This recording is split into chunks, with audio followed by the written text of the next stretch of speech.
Assalamualaikum warahmatullahi wabarakatuh.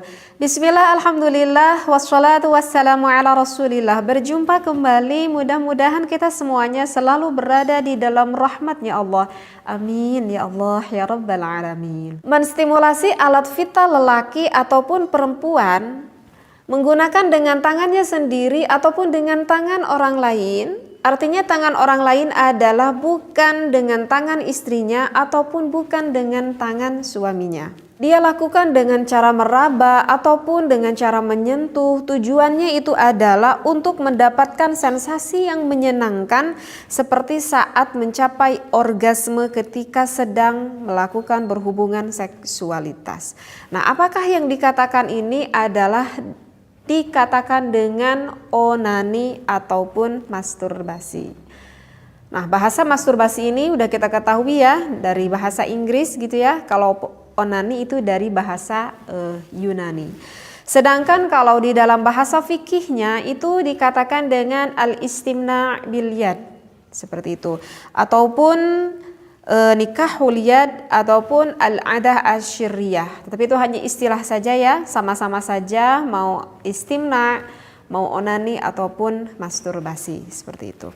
Mengapa sih orang-orang melakukan masturbasi ataupun melakukan onani? Itu dikarenakan dipicu oleh hormon seksualitas pada dirinya itu yang sedang meningkat.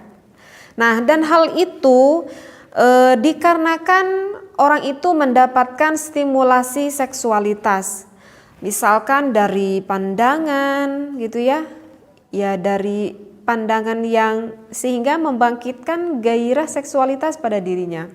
Baik dia melihat secara langsung seperti itu, ataupun dia melihat dari majalah-majalah ya, ataupun dari sekarang misalkan dari handphone, dari acara tontonan-tontonan YouTube, misalkan dari wanita-wanita yang maaf-maaf gitu ya, yang cukup-cukup seksi, yang terlihat auratnya sehingga menimbulkan rasa gairah seksualitas yang cukup tinggi. Hal itu bisa menjadikan salah satu pemicu. Bisa saja terjadi diantaranya dikarenakan ada sentuhan seperti itu. Ya, misalkan orang-orang muda zaman sekarang yang berpacaran, yang tidak tahu aturan agama sehingga berani disentuh ininya, itunya gitu ya. Sehingga ketika nanti dia pulang ke rumah terbayang-bayang sehingga ingin melakukan onani ataupun ingin melakukan masturbasi. Ataupun tidak seperti itu, bisa saja terjadi dikarenakan fantasi dirinya itu. Jadi membayangkan hal-hal yang bersifat negatif pada otaknya itu, sehingga ingin melakukan juga hal itu. Dan yang terakhir bisa saja terjadi itu dikarenakan ada pengalaman sebelumnya. Artinya adalah pengalaman sebelumnya orang ini pernah nih melakukan masturbasi ataupun melakukan onani sehingga dia merasa mendapatkan kepuasan, dia merasa mendapatkan kenikmatan ketika dia melakukan hal itu sehingga ada timbul kecanduan pengen ngulang dan ngulang lagi seperti itu. Nah, itu adalah salah satu hal yang dapat memicu akan semakin tingginya hormon seksualitas pada orang tersebut. Seperti itu ya. Nah, untuk selanjutnya, apakah orang melakukan masturbasi ataupun melakukan onani itu bisa termasuk salah satu cara untuk melampiaskan sensual? Maka jawabnya itu adalah bukan salah satu cara untuk melampiaskan sensual ya. Karena apa? Karena orang itu sebetulnya tidak akan mendapatkan seksualitas seperti itu. Jadi jangan berpikir kalau ini adalah cara pintas ataupun cara yang terbaik. Tidak seperti itu. Nah, untuk selanjutnya sekarang, apakah orang yang melakukan onani ataupun orang yang melakukan masturbasi itu akan mendapatkan negatif gak? Ataupun akan mendapatkan kemadorotan gak ketika orang itu melakukan onani? Ya, jawabnya itu adalah jelas akan mendapatkan kemadorotan ataupun ada sisi negatif ketika orang tersebut melakukan onani ataupun masturbasi. Kenapa orang itu akan mendapatkan kemadorotan ataupun sisi negatifnya? Itu dikarenakan para jumhur ulama menetapkan bahwa hukum onani itu adalah diharamkan. Artinya adalah berdosa jika orang tersebut melakukan onani ataupun masturbasi. Nah, ini menurut pendapat jumhur ulama yang berdasarkan karena ada hadis Rasulullah Sallallahu Alaihi Wasallam yang bersabda, la'anallahu man nakahayadah. Kata Rasulullah, terlaknatlah orang yang berjima ataupun yang melakukan onani ataupun yang melakukan masturbasi, seperti itu. Jadi kan ini udah jelas sekali dari hadis barusan dikatakan terlaknatlah kata Rasulullah. Nah, kata terlaknatlah itu ini menunjukkan bahwa menurut jumhur ulama itu adalah hukumnya diharamkan. Nah, setiap apa yang diharamkan oleh Allah tentu itu tidak akan mendapatkan kemaslahatan ya. Setiap perkara yang diharamkan itu tentu akan lebih condong mendapatkan kemadaratan, bukanlah suatu kemaslahatan ya. Jadi ini harus dicamkan wahai para pemuda ataupun para pemudi ya yang belum mempunyai pasangan seperti itu. Jadi segeralah untuk menikah. Nah, kemudian apa yang dikatakan, apa sih segi negatifnya nih ketika orang tersebut melakukan onani ataupun melakukan masturbasi? Nah, ketika orang tersebut sudah kecanduan nih, misalkan udah sampai kecanduan, artinya udah terbiasa melakukan hal seperti itu, maka orang itu nanti akan mendapatkan kekebalan, membuat kebal artinya, dan akan menurun sensitivitasnya. Jadi sensitivitas terhadap rangsangan seksualitas misalkan nanti suaminya ataupun istrinya itu akan menurun. Kenapa? Karena udah terbiasa dirinya itu merangsang seksualitasnya itu dengan dirinya itu sendiri ya. Nah, itu adalah yang termasuk salah satu dampak negatifnya. Jadi kalau orang yang udah biasa melakukan hal seperti itu gitu ya, jadi dia udah melakukan fantasi-fantasi dengan otaknya, dengan bayangan-bayangan yang jorok ada pada dirinya ataupun melihat tontonan-tontonan sehingga sampai inzal, sampai keluar. Kalau udah terus-terusan dia melakukan hal seperti itu, dikhawatirkan orang ini nanti kalau misalkan menikah gitu ya. Kalau misalkan lelaki nih yang melakukan hal itu, nanti ketika dia menikah udah punya pasangan hidup, udah punya istri, nanti ketika sang istri misalkan meraba suaminya gitu ya, merayu suaminya, sehingga di daerah dirinya itu ketika udah disenangkan oleh istrinya itu, dia itu tidak terlalu mendapatkan rangsangan ataupun kesenangan ketika berhubungan intim dengan sang istrinya, seperti itu. Kenapa? Karena dia itu udah biasa melakukan hal itu dengan dirinya sendiri. Sehingga kan itu bisa menjadikan dampak yang kasihan nih nanti kepada istrinya. Nanti tentulah istrinya juga tidak akan terlalu mendapatkan kenikmatan ketika berhubungan intim. Nanti bisa saja seorang suami itu sehingga menjadi malas berhubungan intim dengan sang istri. Misalkan karena sang suaminya maaf dari dulunya udah terbiasa melihat film blue dan dia merasa lebih senang menyenangkan dirinya sendiri dengan melihat tontonan itu sehingga tidak mau mendekati istrinya untuk membahagiakan istrinya. Dia tuh merasa lebih puas ketika saya itu misalkan melihat film blue misalkan sehingga bahkan bisa sampai inzal. Dan saya tuh sudah sering sekali mendengar ada beberapa kasus hal seperti itu. Jadi suaminya yang gak terlalu menyenangkan istrinya, tahu-taunya istrinya mengetahui bahwa suaminya itu menyenangkan dirinya dengan dirinya sendiri. Artinya melakukan masturbasi ataupun melakukan onani. Itu kan sangat kasihan sekali bagi pasangan hidupnya ataupun bagi istrinya ataupun yang dilakukan oleh istrinya nanti kasihan terhadap suaminya, seperti itu ya. Nah, itu adalah salah satu dampak negatif jika orang tersebut sering melakukan onani ataupun masturbasi, seperti itu ya. Jadi jelas di sini ya dikatakan bahwa hukumnya itu adalah diharamkan menurut jumhurul ulama. Nah, menurut madhab siapa saja yang mengatakan haram di dalam kitab As-Sawi ala Syarhi Tafsir Al-Jalalain, bahwa yang menghukumi haram itu diantaranya adalah Imam Malik, kemudian Imam Syafi'i, dan juga Imam Abu Hanifah. Tetapi ada satu madhab, yaitu menurut madhab Imam Ahmad bin Hambal, itu menghukumi boleh. Tetapi Imam Ahmad bin Hambal ini menghukumi boleh, bukan artinya onani ini adalah hukumnya boleh. Nah, kalau menurut mazhab Imam bin Hambal itu hukumnya adalah dibolehkan. Tetapi artinya dibolehkan di sini bukan artinya hukumnya menjadi tidak haram ataupun tidak dosa ya. Tetap saja dosa. Hanya saja kenapa Imam Ahmad bin Hambal membolehkan itu jika orang tersebut memenuhi 3 syarat. Untuk syarat pertama itu adalah jika orang tersebut sangat khawatir sekali untuk melakukan zina. Jadi misalkan dia itu berada di lingkungan yang sangat tidak baik, artinya di lingkungan yang sangat negatif banget gitu ya. Sedangkan dirinya itu rasa seksualitasnya udah sangat banget tinggi,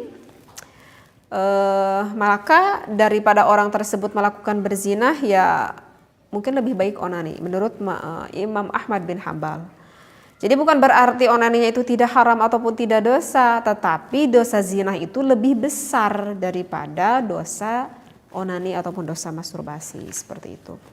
Kemudian untuk syarat yang kedua menurut mazhab Ahmad bin Hambal adalah onani itu lakukanlah dengan tangannya sendiri, tidak boleh dilakukan dengan tangan orang lain gitu. Kalau misalkan dilakukan dengan tangan istrinya, nah kalau dengan tangan istrinya itu bukan dikatakan onani, tidak apa-apa itu.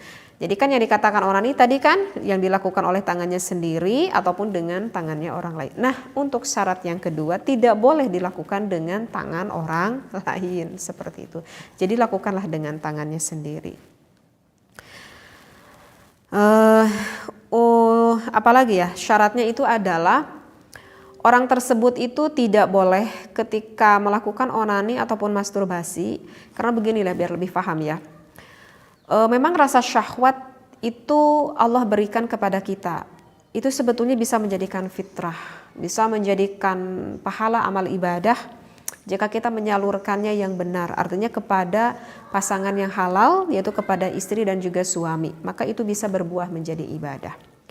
Nah, kemudian bagaimana jika tidak semua orang itu sekarang ini sudah menikah, misalkan bagi yang belum mempunyai pasangan hidup gitu ya, bagi yang masih bujangan ataupun yang masih perawan ataupun duda janda gitu ya, ataupun yang udah punya istri ataupun udah punya suami tapi pasangannya itu jauh, misalkan lagi kerja tuh di luar negeri. Nah, kalau begitu gimana dong solusinya nih? Hormon saya ini udah lagi benar-benar tingginya, gairah seksualitas saya ini udah benar-benar memuncak gitu. Maka solusinya itu gimana gitu ya? Misalkan yang ada bertanya seperti itu. Maka kata Rasulullah, jika rasa syahwatmu itu sedang tinggi, maka lakukanlah berpuasa. Kenapa? Karena berpuasa itu merupakan perisai bagi diri kamu untuk menekan rasa syahwatmu itu. Jadi solusinya adalah perbanyaklah untuk berpuasa bagi orang-orang yang tidak mempunyai pasangan hidup. Itu yang disampaikan oleh Rasulullah.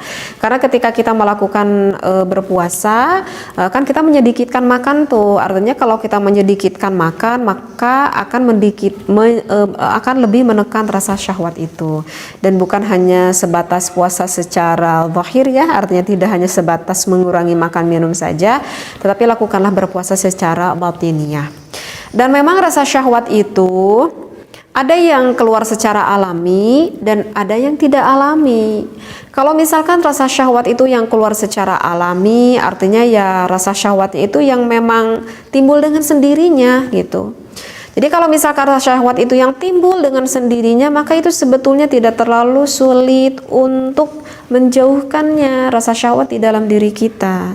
Yaitu diantaranya seperti berpuasa, ataupun kita sedang tidak berpuasa, rasa itu ada, maka cobalah untuk berwudu, kemudian ambil Al-Quran, kemudian bacalah Al-Quran. Insya Allah nanti pikiran kita tuh akan fokusnya kemana? Akan fokusnya ke Al-Quran, seperti itu. Ataupun kita lakukan sholat sunat mutlak misalkan, aduh saya mah males untuk lakukan ibadah, untuk berpuasa, untuk ngaji Quran, ataupun untuk memperbanyak memperbanyak sholat, saya itu males misalkan, maka lakukanlah dengan hal positif lainnya gitu ya. Karena kan ketika kita menyalurkan hal seksualitas itu kan kita sedang menyalurkan energi. Coba kita salurkan rasa energi itu kepada hal-hal yang positif. Misalkan kita perbanyak olahraga, ada rasa itu datang, ujug-ujug datang nih kepada diri kita, aduh ini udah gak bener nih, udah kita langsung pakai sepatu keluar rumah, lari gitu. Maka dengan sendirinya itu akan mudah, hal itu akan mudah hilang seperti itu. Atau lagi males lari, kita punya peliharaan, kita misalkan apa kek gitu ya, ataupun kita bermain apa kek gitu, kita lampiaskan energi itu, dialihkan terhadap hal yang positif, maka itu tidak akan sulit jika rasa syahwatnya itu yang datang secara alami. Nah, yang sulit itu adalah rasa syahwat yang sengaja kita buat. Artinya yang gak alami. Kenapa? Karena rasa syahwat itu sengaja kita undang. Ini yang sulit, yang sengaja kita undang. Kenapa sulit untuk mencegahnya? Ya karena udah diundang sama kita. Jadi mau ngusirnya juga susah lah. Kok ya udah diundang sama kita. Misalkan ya apa? Kita undang sengaja pikiran kita karena kita udah melihat hal-hal yang negatif. Misalkan di tontonan sehingga terbayang-bayang gitu ya. Sehingga meningkatkan rasa syahwatnya. Ya wajar kalau sulit. Ya toh dibuat oleh dirinya sendiri. Seperti itu. Nah, itu adalah salah satu solusi deh untuk orang yang biasa onani ataupun masturbasi. Coba lakukan, alihkan dengan hal-hal yang positif. Dan jika, maaf ya tadi agak saya sedikit mengkol ke sini, tadi saya menyambung lagi ke menurut mazhab Ahmad bin Hambal, ketika orang tersebut daripada takut terjerumus melakukan perzinahan, maka lakukanlah onani tersebut. Yang pertama, gak boleh dibayang-bayang, gak boleh dipikir-pikir dengan imajinasi yang semakin membangkitkan gairah, gak boleh ya. Kemudian jangan dilakukan di tempat yang nyaman, karena kalau dilakukan tempat yang nyaman nanti orang itu akan merasa terbayang-bayang akan kenyamanannya itu, dan nanti orang tersebut akan semakin terbiasa. Dan yang ketiga adalah buanglah maaf ya, spermanya itu dibuanglah seperti kalian sedang membuang kotoran. Artinya kalau kita membuang pipis gitu ya, kan gak kebayang apa-apa, ya kita buang aja gitu. Tanpa kita ingat-ingat, kita buang aja. Jadi jangan lakukan di tempat yang nyaman, misalkan ya di kamar mandi lah kita lakukan, dan sesegera mungkin kita keluarkan seperti kita mengeluarkan kotoran. Mudah-mudahan Allah meraksa kita ya. Maaf bagi para suami istri yang mempunyai permasalahan jika ada suaminya ataupun istrinya yang mengalami udah punya pasangan kok masih tetap suka melakukan onani ataupun masturbasi.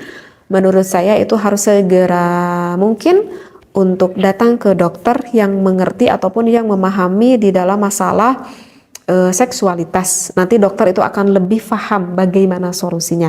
Karena saya merasa sangat kasihan sekali terhadap pasangan yang sebelahnya, dan jangan sampai kalian terjerumus untuk melakukan yang haram terus menerus, sedangkan ada yang halal di samping Anda. Kenapa saya katakan ini? Karena saya agak sering mendengar kasus hal seperti ini yang melakukan masturbasi ataupun onani sedangkan dirinya itu sudah punya pasangan hidup yang halal yang bisa menjadikan ibadah.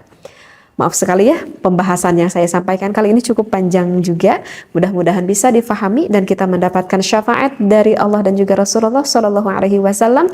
Wabillahi taufiq wal hidayah. Wassalamualaikum warahmatullahi wabarakatuh.